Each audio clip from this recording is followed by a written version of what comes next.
नमस्कार। आज दिल्ली सरकार का फाइनली बजट पेश किया गया, 9th बजट आम आदमी पार्टी का। और हमने अपने permanent finance minister Manish Sisodia ji को बहुत मिस किया। पूरी दिल्ली ने मिस किया उनको। पूरी दिल्ली को आदत पड़ गई थी उनके बजट को सुनने की। उनकी अनुपस्थिति में कैलाश गहलोत जी ने जो बजट पेश किया वो बहुत शानदार बजट है और मैं कैलाश गहलोत जी को बहुत बहुत बधाई देना चाहता हूं। उन्होंने जिस किस्म का बजट दिल्ली के लिए पेश किया, इस बजट में सबके लिए कुछ ना कुछ है। हर तबके के लिए, गरीब, अमीर, आदमी, औरत, सबके लिए, हर वर्ग के लिए, हर आयु के लोगों के लिए, सबके लिए कुछ ना कुछ है। सबसे पहली बात कि दिल्ली, सभी सर्वे ये दिखाते हैं कि पूरे देश में सबसे कम महंगाई दिल्ली के अंदर है। और उसका कारण है कि दिल्ली सरकार दिल्ली के लोगों को कई सारी चीज़ें मुफ्त में मुहैया कराती है। बिजली मुफ्त है, पानी मुफ्त है, शिक्षा मुफ्त है, स्वास्थ्य मुफ्त है, महिलाओं के लिए बस का सफ़र मुफ्त है, और भी बहुत सारी चीज़ें हैं। इतनी सारी चीज़ें मुफ्त मुहैया कराने के लिए जाहिर तौर पे पैसे की ज़रूरत होती है। बाकी सरकारें कुछ भी मुहैया नहीं कराती मुफ्त, फिर भी वो सरकारें घाटे में चलती हैं। आम आदमी पार्टी की सरकार इतनी सारी चीज़ें मुफ्त मुहैया कराती है, फिर भी आम आदमी पार्टी की सरकार फ़ायदे में चलती है। आज भी घाटे का बजट प्रेजेंट नहीं किया, नफ़े का बजट ही प्रेजेंट किया है। नेट हरा ही बजट है। तो जितनी मुफ्त चीज़ें थी वो सारी जारी रखी गई हैं, जिससे एक आम आदमी को दिल्ली के अंदर महंगाई से जो राहत है वो जारी रहेगी। दूसरा, भ्रष्टाचार के खिलाफ जितने कदम पहले से उठाए जा रहे थे वो सारे जारी रहेंगे। जैसे जितनी फेसलेस सर्विसेज हैं, वो फेसलेस सर्विसेज जितनी हैं वो जारी रहेंगी और उनको एक एक करके और अन्य डिपार्टमेंट्स में भी लागू किया जाएगा। जो door step delivery of services हैं, जिसकी वजह से दलालों से लोगों को छुटकारा मिला, वो सारी door step delivery of services भी जारी रहेंगी। पिछले वर्षों में ट्रांसपोर्ट के क्षेत्र में काफ़ी तरक्की की गई। जैसे आज बताया गया कि 2015 में जब हमारी सरकार बनी थी तो मेट्रो का केवल 193 किलोमीटर्स का नेटवर्क था और लगभग 140 के करीब स्टेशन वो थे मेट्रो स्टेशन। ये बढ़ के 7-8 साल के अंदर 390 किलोमीटर पहुंच गया, डबल से भी ज़्यादा हो गया। और स्टेशंस 286 हो गए, मेट्रो स्टेशंस। सो जो हम लोगों ने इतने साल में पहले अचीव किया था, 17 साल में उसके पहले, वो मात्र 8 साल के अंदर अचीव किया। 2015 में दिल्ली में बसों की संख्या 5600 थी, ये बढ़ के 7389 हो गई। और पिछले साल बजट में हमने, अक्सर बजट में अनाउंसमेंट्स होते हैं, लागू नहीं किया जाता, हमने अनाउंस किया था कि दिल्ली को तिरंगों का शहर बनाएंगे। आज दिल्ली में आप कहीं चले जाइए, 500 बड़े बड़े तिरंगे लगाए गए हैं। जहाँ भी जाते हैं आप तिरंगे देखते हैं, आपके अंदर देशभक्ति की भावना जागती है। दिल्ली को वाकई तिरंगों का शहर बना दिया गया। ये बजट है साफ, सुंदर और आधुनिक दिल्ली बनाने के लिए। अभी तक शिक्षा के क्षेत्र में, स्वास्थ्य के क्षेत्र में, बिजली के क्षेत्र में पिछले बजट्स में काफ़ी इन्वेस्टमेंट्स किए गए। वो इन्वेस्टमेंट्स जारी रहेंगे, उसमें कोई कमी नहीं आने देंगे। लेकिन ये वाला बजट है जो साफ, सुंदर और आधुनिक दिल्ली, कैपिटल सिटी है हमारी। लोग आए तो उनको लगना चाहिए कि एक महान देश की राजधानी में गए हैं। उसके लिए इस बार इस बजट में there is a huge infra push, बहुत बड़ा पुश दिया गया इंफ्रास्ट्रक्चर को। लगभग 21,000 करोड़ रुपए इंफ्रास्ट्रक्चर के ऊपर खर्च किए जाएंगे इस बजट में। 2014-15 में जब जो बजट था वो 30,940 करोड़ का था। आज 8 साल के बाद जो बजट है वो 78,800 करोड़ का बजट है। ये इसी वजह से हुआ क्योंकि दिल्ली में अब एक ईमानदार सरकार है। जो रेवेन्यू के लीकेजेस हैं उनको प्लग किए गए, जो एक्सपेंडिचर के लीकेजेस हैं उनको प्लग किया गया।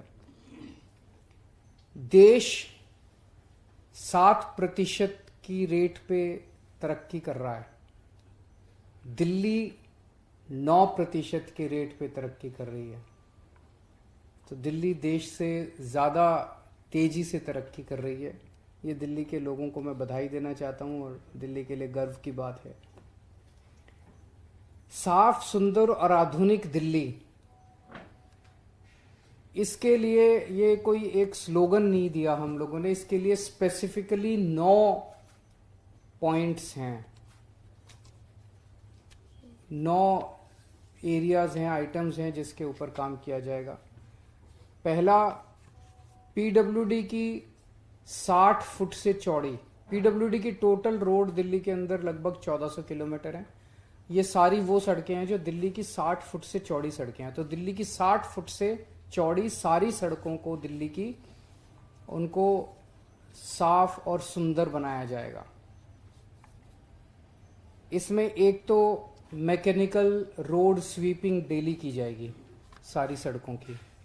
उसके लिए 70 मैकेनिकल रोड स्वीपर्स खरीदे जा रहे हैं। तो 70 मतलब एक असेंबली में एक मैकेनिकल रोड स्वीपर होगा या व्हाटएवर, वो जो भी डिस्ट्रीब्यूशन होगा।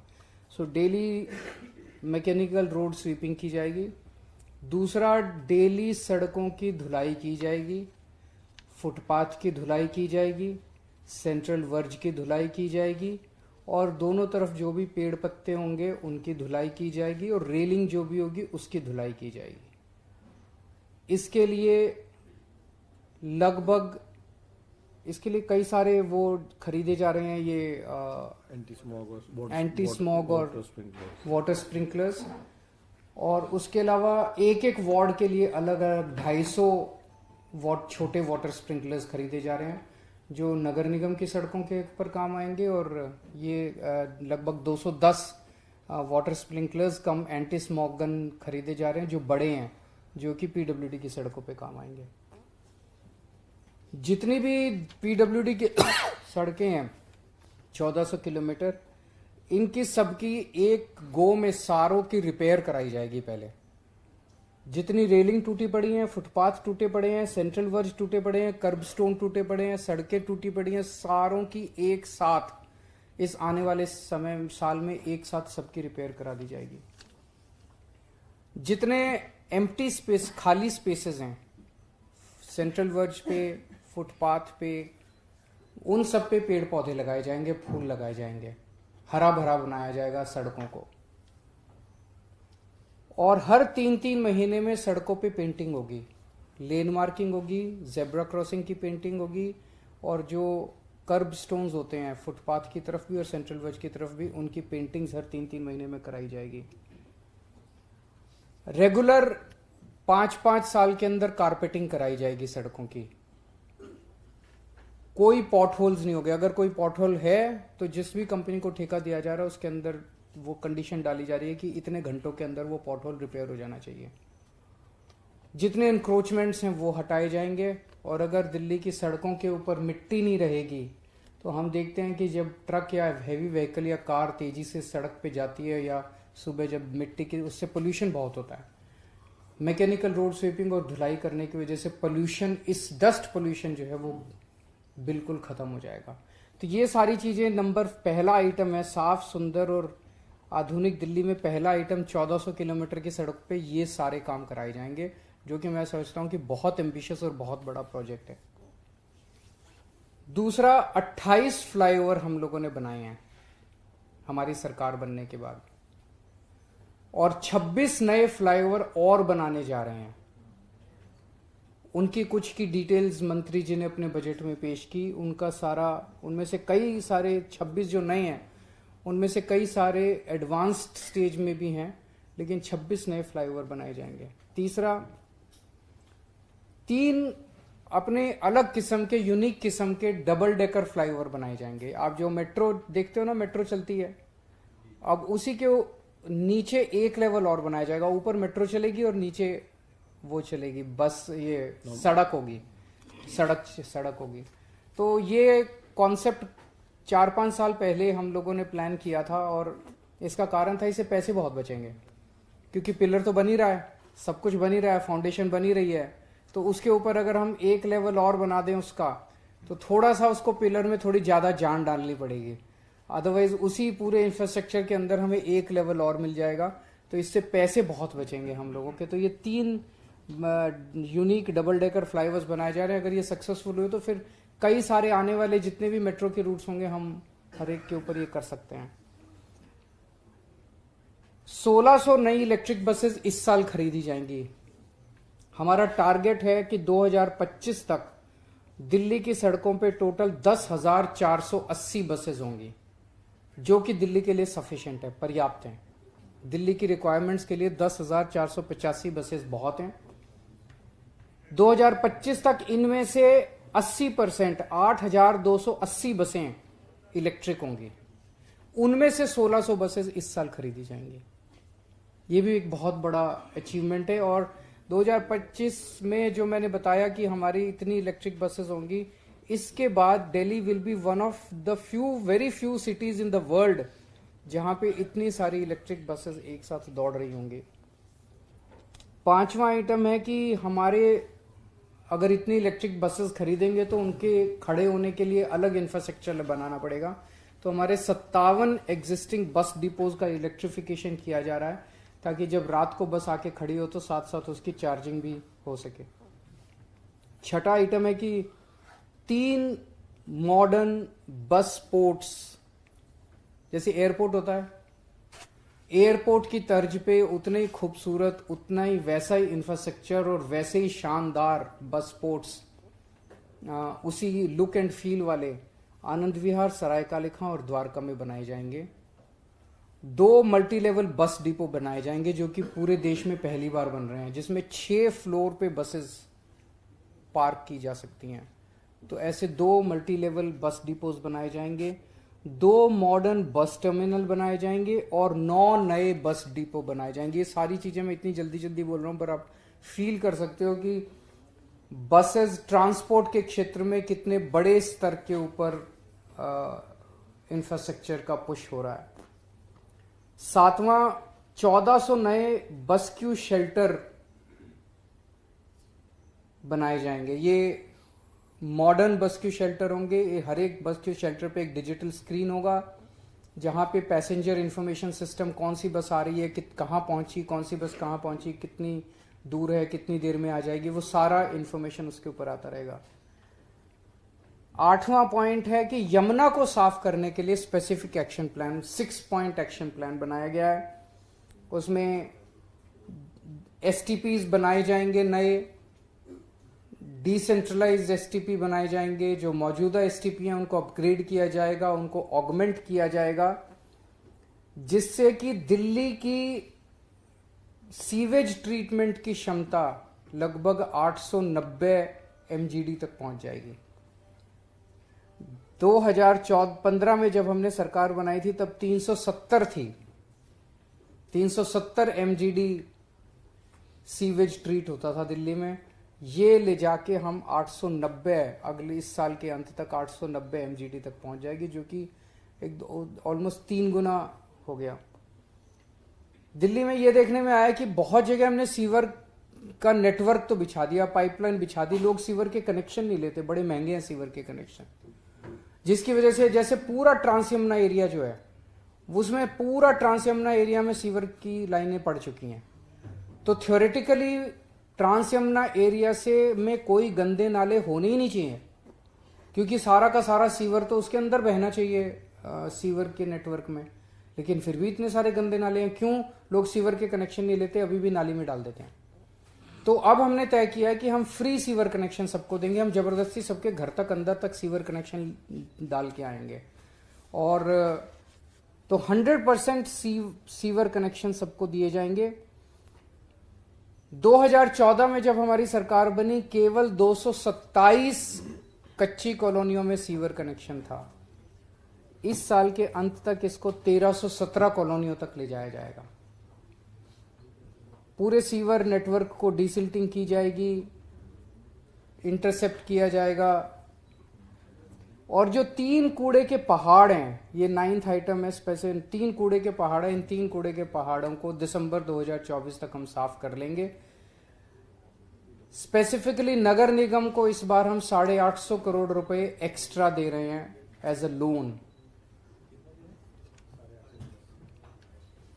हेल्थ में मोहल्ला क्लिनिक्स में आप जानते हैं पूरा इलाज फ्री है, दवाइयां फ्री, टेस्ट फ्री। अभी 250 टेस्ट होते हैं वहां पे, उसको बढ़ा के 450 टेस्ट किया जा रहा है। ज्यादा से ज्यादा मेट्रो स्टेशन पे मोहल्ला क्लिनिक खोले जाएंगे। कई बार छोटी छोटी बीमारियां होती हैं, खांसी जुकाम है, थोड़ा बहुत फीवर है, लोग आते जाते अपना वहां पे मेट्रो पे रुक के अपना इलाज कराया और फिर गाड़ी पे चढ़ गए, दवाई ली, टेस्ट कराया, गाड़ी पे चढ़ गए। तो लोगों के लिए सहूलियत बहुत होगी कि सब जाना नहीं पड़ेगा अलग से। महिला मोहल्ला क्लिनिक हमने टेस्ट किया था जो बहुत सक्सेसफुल रहे। अभी तक 4 महिला क्लिनिक थे, वो बढ़ा के 100 किए जाएंगे पूरी दिल्ली में। और 9 नए सरकारी अस्पताल बनाए जा रहे हैं। तो अभी तक पूरे दिल्ली में 14 सरकारी अस्पतालों में 14,000 बेड्स हैं, ये बढ़ा के 30,000 बेड्स दिल्ली के सरकारी अस्पतालों में। मुझे लगता है कि उसके हिसाब से इंटरनेशनल WHO के जो नॉर्म्स हैं वो हम पूरे कर पाएंगे कि पर 1000 पॉपुलेशन कितने बेड्स होने चाहिए। I think we will be at par with the international standards. पानी के क्षेत्र में आज 995 MGD पानी का प्रोडक्शन हम लोग कर रहे हैं। जब हमारी सरकार बनी थी तब शायद 870 या 880 था, 125 के करीब तो ऑलरेडी MGD पानी हमने बढ़ा लिया है। और ये जो 870 था ये कई साल से नहीं इंक्रीज हुआ था, कई साल से। हमने पिछले 8 साल में 125 MGD बढ़ा लिया है। अब 2025 तक का हमारा टारगेट है कि इसको 990 से लेके हमें 1250 MGD तक पहुंचाना है और 24 घंटे पानी के लिए इंतजाम करना है लोगों के लिए। इसके लिए जितने अब जो थोड़े बहुत एरिया रह गए हैं, 2015 में केवल 985 कॉलोनियों में, कच्ची कॉलोनियों में पानी की पाइपलाइन थी। अब हमने 1671 कॉलोनियों में पानी की पाइपलाइन पहुंचा दी है। पिछले 8 साल में 5138 किलोमीटर पानी की पाइपलाइन डाली गई है। तो अब घर घर के अंदर पानी का कनेक्शन दिया जा रहा है। ये भी हम जबरदस्ती दे रहे हैं, फ्री पानी का कनेक्शन है। बहुत लोग लेते नहीं है ऑफिशियल कनेक्शन, उनके घर के सामने पानी की पाइपलाइन डल गई, उसमें टैपिंग करके और ले लेते हैं, ऑफिशियल कनेक्शन नहीं लेते। तो अब हम जबरदस्ती सबको कनेक्शन देंगे, घर तक कनेक्शन देके आएंगे। और जैसा मैं बार बार कहता हूं, हम दिल्ली को झीलों का और लेक्स का शहर बनाएंगे। तो इस साल 20 नई बड़ी लेक्स बन के तैयार हो जाएंगे। सो मोटे मोटे तौर पे ये कुछ एक हाइलाइट्स थे। अगर आपके स्पेसिफिक कुछ प्रश्न है तो आप बताइए। शुरुआत में आपने कहा कि बहुत सारी मुफ्त की योजनाएं हैं जो जारी रहेंगी, कितना बजट उसके लिए आप खर्च करेंगे, इसके बारे में अगर आप बता। अलग से सब्सिडी का कितना बजट है? टोटल मैं आपको अलग से फिगर दे दूंगा। सब्सिडी का टोटल बजट जो है वो आपको बता देंगे। सर दो सवाल सर आपसे। एक तो ये सवाल कि अब आप जो बसों को भी मोहल्ला बस बना दिया है कि घर तक लास्ट माइल अंदर कॉलोनीज तक जाएगी, लास्ट माइल कनेक्टिविटी रहेगी, इसको सर कैसे आप करेंगे? और दूसरा सवाल लोग बीजेपी से रिलेटेड है क्योंकि नेता विपक्ष की भी बात थी, उनको निराशाजनक लग रहा है, कह रहे हैं कि यमुना पार्क को भी कुछ नहीं दिया। सारी दिल्ली को ही दिया यार। इसमें 1 मिनट मैं बताता हूँ यमुना पार्क को क्या क्या दिया। बिजली फ्री जारी रहेगी, यमुना पार्क की भी रहेगी। पानी फ्री जारी रहेगा, यमुना पार्क का भी रहेगा। भ्रष्टाचार से मुक्ति दे, डोर स्टेप डिलीवरी, वो यमुना पार्क। 1400 किलोमीटर PWD की सड़कें यमुना पार्क की भी रहेंगी। 28 फ्लाईओवर बनेंगे, वो यमुना पार्क में भी बने। 26 डबल डेकर फ्लाईओवर बनेंगे, वो यमुना पार्क में भी। 1600 नई इलेक्ट्रिक बसें आएंगे, वो क्या कह रहे हैं वो तो सारी चीजें। मोहल्ला बस का थोड़ा सा आप एक्सप्लेन कर दीजिए। मोहल्ला बस का जो 9 मीटर की बसें हैं वो बेसिकली जहाँ भी हमारी 12 मीटर की बसें नहीं जा पाती, काफ़ी सारे जो अनऑथराइज्ड कॉलोनीज के पार्ट्स हैं या झुग्गी झोपड़ी जो बस्तियाँ हैं, तो उसको हम टारगेट करेंगे। और जैसे कि मैंने बजट स्पीच में बताया कि CM साहब के नेतृत्व में एक रूट रैशनलाइजेशन स्टडी की गई थी। So basically we have examine जितने भी हमारे रूट्स हैं दिल्ली के, उनको साइंटिफिकली एग्जामिन किया।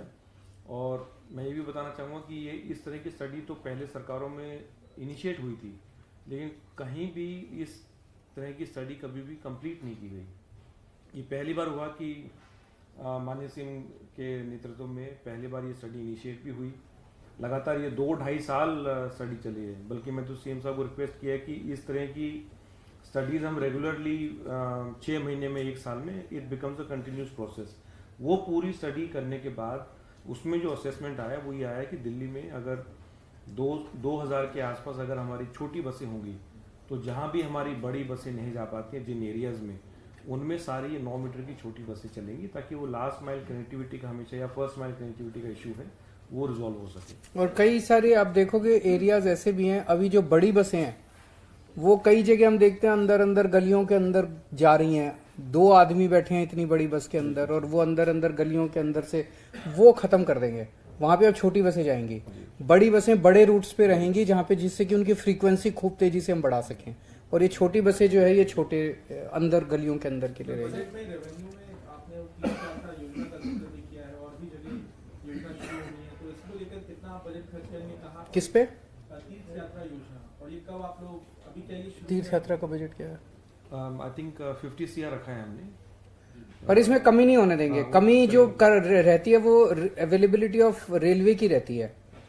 रेलवे अगर जितना हमें रेलवे दे देगी 50 करोड़ से और बढ़ा देंगे हम। ये सब्सिडी का टोटल सारी सब्सिडीज मिला के है 4788 करोड़, जो कि विच इज मतलब लेस देन शायद 7-8% के करीब बनता है। 5% बनता है। हाँ सर, लेकिन जिस तरह का विवाद एलजी के साथ रहता है, हर फाइल में जिस तरह की चीजें रोकी जाती हैं, अभी जो बजट भी डिले हुआ है, आपको लगता है कि आपने जो इतना बड़ा बजट तैयार किया है उसको आसानी से आप जमीन पर तैयार कर पाएंगे? ये जिंदगी आसान नहीं है, संघर्ष से भरी हुई है। कोशिश करेंगे और कोशिश करते आए हैं। इतनी मुसीबतों के, इतने अड़चनों के बावजूद इतना कुछ 60 साल में हासिल कर लिया, ये हमारी शानदार एडमिनिस्ट्रेटिव स्किल्स दिखाता है। अगर ये सारी अड़चनें ना होती और दिल्ली फुल स्टेट होता तो आज पता नहीं हम दिल्ली को कहाँ ले गए होते। पर अब चिंता मत कीजिए, सारा लागू करेंगे। अगली बार आपके साथ यहीं बैठा हूँगा, मेरे से पूछ लेना एक। सर, आपने यमुना के ऊपर बात की, यमुना एक्शन प्लान में आपने कहा 6 पॉइंट रहेगा। काफी सालों से यमुना के ऊपर कई प्लान्स बने हैं और कई बार इश्यूज हमेशा हमने देखा है। आप लोगों की तरफ से स्पेसिफिक क्या है, कितना पैसा एलोकेट किया गया है यमुना की क्लीनिंग के लिए? मैंने आपको एक प्रॉमिस किया हुआ है कि अगले चुनाव के पहले आपके साथ यमुना में डुबकी लगाऊंगा, वो कर दूंगा पूरा। हाँ, अगले 2025 का जो चुनाव है। सर, यमुना से रिलेटेड है, 6.0 एक्शन प्लान है। ये एक्शन प्लान रिएक्शन में होगा या ये यमुना एक्शन प्लान बनता ही रहेगा? क्योंकि हम देख रहे हैं इतने सालों से, आपकी सरकार से पहले भी था, आपके सामने भी बन चुका। यमुना साफ कब होगी? मैंने आपको बता दिया 2025 तक हो जाएगी। अभी बोला 2025 के चुनाव के पहले आप सबको लेके डुबकी लगवा के लाऊंगा। सर, वित्त मंत्री ने एक बात कही कि 325 करोड़ रुपए जो सेंटर से मिलते थे वो अब शायद नहीं मिलेंगे, उसकी भरपाई कैसे करेंगे? आप सब लोग आवाज उठाइए उसके लिए, मीडिया वाले सब लोग आवाज उठाइए। ये तो अन्याय है। हम लोग लगभग 2 लाख करोड़ रुपए, आप सब लोगों को जो तनख्वाह मिलती है वो तनख्वाह में से टीडीएस कटता है, वो टीडीएस सेंटर में चला जाता है, दिल्ली के ऊपर खर्च नहीं होता। आप मेहनत करते हो दिल्ली में, कमाई करते हो दिल्ली में, टैक्स कटता है दिल्ली में, और वो सारा सेंटर में चला जाता है। तो अन्याय है बहुत बड़ा। वापस उसमें से एक नया पैसा नहीं मिलता हम लोगों को। सर, डीआईपी को 500 करोड़ रुपए देने की बात हुई है सर, वहाँ एक भी सूचना अधिकारी नहीं है, सहायक सूचना अधिकारी नहीं है, उपनिदेशक नहीं है, कैसे होगा? ये तो सर्विसेज हमारे पास नहीं है अभी। तो फिर मैं आपको एक चीज बता दूं, पीडब्ल्यूडी सेक्रेटरी नहीं है। मैंने 10 या 12 फरवरी के आसपास ये जितनी चीजें हैं, एक प्रेस कॉन्फ्रेंस की थी, याद है आप लोगों को? उसमें मैंने कहा था ये हम 1400 किलोमीटर सड़कों को साफ करेंगे, स्वीपर होगा, मैकेनिकल रोड स्वीपर होगा, ये होगा वो होगा, और धोएंगे सड़कों को, रिपेयर करेंगे, पौधे लगाएंगे। ये सारा प्रोजेक्ट टेंडर होना था, 1 अप्रैल तक टेंडर हो जाना था। आपको जान के ताज्जुब होगा कि तब से लेके आज तक रेगुलर पीडब्ल्यूडी सेक्रेटरी नहीं पोस्ट कर रहे एलजी साहब। मैं 10 बार उनको बोल चुका, तो जिसकी वजह से वो फाइल अप्रूव ही नहीं हुई, कैबिनेट में ही नहीं आई। सो ये जो बोल रहे थे कि अड़चने तो बहुत लगाएंगे, कोशिश कर रहे हैं, लड़ेंगे। अब मैं अगर कहूंगा 10, फिर एक दिन प्रेस कॉन्फ्रेंस करनी पड़ेगी कि एलजी साहब पीडब्ल्यूडी सेक्रेटरी नहीं दे रहे, तो फिर आप कहोगे केजरीवाल लड़का बहुत है। सर कैलाश जी ने ये भी कहा कि 2024 के आखिर तक तीनों कूड़े के पहाड़ों को हम खत्म करेंगे। आप भलसवा भी गए थे, ओखला भी गए थे, जिस रफ्तार से काम चल रहा है क्या लग रहा है? भलसवा बहुत अच्छा चल रहा है। भलसवा तो मुझे लगता है कि टारगेट से पहले ही हो जाएगा। ओखला में कमी है, कल मैंने कमिश्नर को भी बोला था कि ओखला टारगेट उनका जो है उसके हिसाब से अभी पिकअप नहीं किया। उन्होंने मुझे बोला है कि 31 मार्च तक 10,000 मीट्रिक टन पर डे का टारगेट, अभी जो चल रहा है 5-6 हजार डेली। मेरे पास डेली रिपोर्ट आती है तीनों पहाड़ों की। गाजीपुर में मैं अभी आपके साथ चलूंगा, 2-3 दिन में चलेंगे गाजीपुर।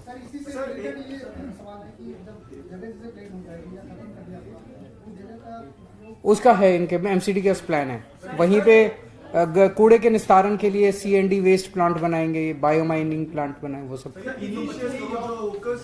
325 करोड़ जो आप कह रहे हैं केंद्र अब ये भी देना बंद कर देगा, तो क्या रहा है उसमें? देंगे ही नहीं। उनको कहने थोड़ी होता है, उनको तो करना होता है। वो बस देंगे ही नहीं।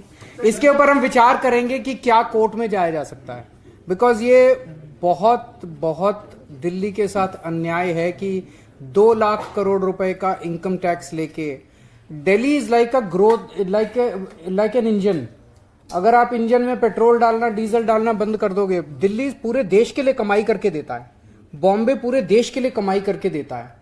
आप जो कमाई करने वाला है, जो सोने के अंडे देने वाली मुर्गी है, उसको अगर चारा ही देना बंद कर दोगे तो वो मुर्गी अंडे कैसे देगी? सो दिल्ली एक सोने के अंडे देने वाली मुर्गी है, उसको चारा ही देना बंद कर दोगे तो कैसे? दिल्ली तो पूरे देश के लिए रोजगार देता है, दिल्ली पूरे देश के लिए पैसे इकट्ठे करके देता है, वेल्थ जनरेट करता है। एजेंसियों का मुद्दा आप उठा रहे हैं, अलग-अलग एजेंसियों के गलत इस्तेमाल का मुद्दा आप उठा रहे हैं, उसमें आगे क्या रणनीति आपकी रहेगी और किस तरह से ये पूरा मामला आगे लेके जाएंगे? क्योंकि पिछली बार जब मनीष सिसोदिया की गिरफ्तारी हुई थी, देखिए जब वो लोग जो कर रहे हैं वो ठीक नहीं कर रहे, आप सब लोग देख रहे हैं, लेकिन हमें उनसे कोई कंप्लेन नहीं है। वो जब से हम राजनीति में आए हैं तब से संघर्ष कर रहे हैं, हमने कोई गलत काम नहीं किया, कोई डरने की ज़रूरत नहीं है। जेल में डाल रहे हैं, डाल दें, हम तो जेल में रह के आए हैं, डंडे खा के आए हैं। तो मनीष जी को डाल दिया, सत्येंद्र जी को डाल दिया, और 2-4 मंत्रियों को अभी भी धमकी देते हैं, कहते हैं केजरीवाल को भी डाल देंगे। डाल दे केजरीवाल को भी, इससे अगर संतुष्टि मिलती है, अगर इससे देश की तरक्की होती है तो केजरीवाल को भी जेल में डाल। हमें इससे कोई नहीं है, जब तक हमें काम करने का मौका जनता ने दिया है, जितना मौका दिया है वो काम करते रहेंगे। इसी पे एडिशन है, आज जुडिशियल कस्टडी में भेज दिया गया है मनीष जी को, but are you seeing it as a relief right now or you think there's it's a process ED की रिमांड खत्म हो गई थी, जेसी में जाना ही था। अब परसों शायद वो सीबीआई की बेल की एप्लीकेशन है, अगले दिन शायद ईडी की वो है। सर एक बार इस पे स्थिति क्लियर कर दीजिए कि आप अपोजिशन के जो non Congress non BJP CM हैं उनके साथ कुछ G8 बनाने की कोशिश कर रहे हैं क्या, या कुछ मीटिंग आप? ये एक प्लेटफॉर्म बन रहा है। कुछ मुख्यमंत्री, लगभग 8 मुख्यमंत्री, उनके बीच में मेरी उनसे कई राउंड्स ऑफ डिस्कशंस हो चुके हैं। हम सब लोग, ये पॉलिटिकल प्लेटफॉर्म नहीं है, ये एक गवर्नेंस प्लेटफॉर्म है। इसका मोटा आज मुझे अनाउंस करना पड़ रहा है, which is I am violating the protocol between the all of us. हमें सबको 8 को एक साथ मिलके प्रेस कॉन्फ्रेंस करनी थी। इसमें हमने ये तय किया कि हर महीने हम 8 के 8 मुख्यमंत्री एक स्टेट में जाएंगे, उन 8 में से, और उन्होंने जो अच्छे काम किए वो अच्छे काम देख के आएंगे, उन अच्छे कामों को विजिट करके आएंगे ताकि हम सीख सकें। तो idea is that we learn from each other, हम सब एक दूसरे से सीख सकें, ये आइडिया है। तो इसमें कई राउंड्स ऑफ डिस्कशंस हो चुके हैं, उनके साथ भी, उनके ऑफिसर्स के साथ भी। वो जो लेटर लीक हुआ है वो एक तरह से डेट्स को फाइनल करने के लिए था, कि मतलब सबसे बात कर रहे थे, कोई कह रहा था ये डेट, कोई कह रहा था, मुझे लगा एक बार लेटर लिख के डेट्स को फ्रीज कर देते हैं, लेकिन फिर सबसे लगा कि 18th और 19th किसी को भी सूट नहीं कर रही, क्योंकि सबके असेंबली सेशंस हैं। तो सब ने कहा कि रखो तो मिड अप्रैल के बाद ही रखना। तो अभी फिलहाल it's a work in progress जो लीक हो गया है। तो जब भी कुछ भी फाइनल होगा, फाइनली कौन कौन आएंगे, कैसे होगा, वो जैसे ही होगा तो हम डेफिनेटली आप लोगों को बताएंगे। वो तो लीक लेटर में लिखा हुआ है सारा, पढ़ लो उसमें। इसका 24 से कोई फ्रंट नहीं है, कुछ नहीं है, it's a governance platform, it's not a political platform. हम एक दूसरे से सीखना चाहते हैं। अभी जैसे मैं केसीआर साहब के यहाँ गया था हैदराबाद, वहां पे उन्होंने हमें एक आई कैंप देखने के लिए बुलाया। तेलंगाना की कितनी 3 करोड़ या 4 करोड़ जनसंख्या है, वो सबका आई टेस्ट फ्री में करा रहे हैं, सबका। तो उन्होंने उसकी पूरी प्लानिंग की हुई थी। किसी को भी चश्मा चाहिए फ्री में चश्मा दे रहे हैं, किसी को आंख का ऑपरेशन करा रहा है फ्री में। तो एक तरह से 4 करोड़ या 3 करोड़ जनसंख्या की आंखें दुरुस्त करने का इतना बड़ा मैसेज, तो ये तो सीखना चाहिए। वहीं मैं अनाउंस करके आया कि मैं दिल्ली में भी करूंगा, मान साहब ने कहा मैं पंजाब में भी करूंगा। तो एक दूसरे हम सीख क्यों नहीं सकते? उन्होंने इरिगेशन का इतना शानदार काम किया हुआ है, तेलंगाना के अंदर इरिगेशन पे इतना शानदार काम हुआ है, उसको देखने के लिए स्पेशली भगवंत मान दोबारा गए अभी थोड़े दिन पहले। तो हम एक दूसरे से सीख क्यों नहीं सकते? सीखने के लिए, एक दूसरे से सीखने के लिए ये गवर्नेंस का प्लेटफॉर्म है। This is no political implication. नहीं, मैं आपको बता दूंगा, everyone said that before mid April it's not possible because everyone is busy with their respect. चुनाव आना है तो सभी इस नजर से भी देख रहे हैं कि जाहिर है आप एक ग्रुप बना रहे हैं जहां पर कोशिश रहे कि आपकी नजरों की उसका तो हम कुछ कर नहीं सकते। कल जंतर मंतर पर मोदी हटाओ देश बचाओ आपकी सभा है दिल्ली में, तो पर क्या लगे कि उस पे दिल्ली पुलिस ने एफआईआर उस पोस्टर पे एफआईआर कर दी। पर तो मोदी जी इतने डरे हुए क्यों हैं? इतने इनसिक्योर क्यों है यार? ये तो नॉर्मल सा पोस्टर है, कोई लगा ले, जनतंत्र के अंदर कोई लगा ले। इतने डरा हुआ प्रधानमंत्री, इतना इनसिक्योर प्रधानमंत्री, जिसको मर्जी। मुझे लगता है सुबह उठ के सोचते हैं कि आज बस किस किस को जेल में डालना है, इसको जेल में डाल दो, इसको जेल में डाल दो, इसको जेल में डाल दो। जिस जिसके हम टच में आए, whoever we came in touch with। Congress ruling भी स्टेट है कोई? नहीं, उसमें वो नहीं है। वो बताएंगे। Thank you.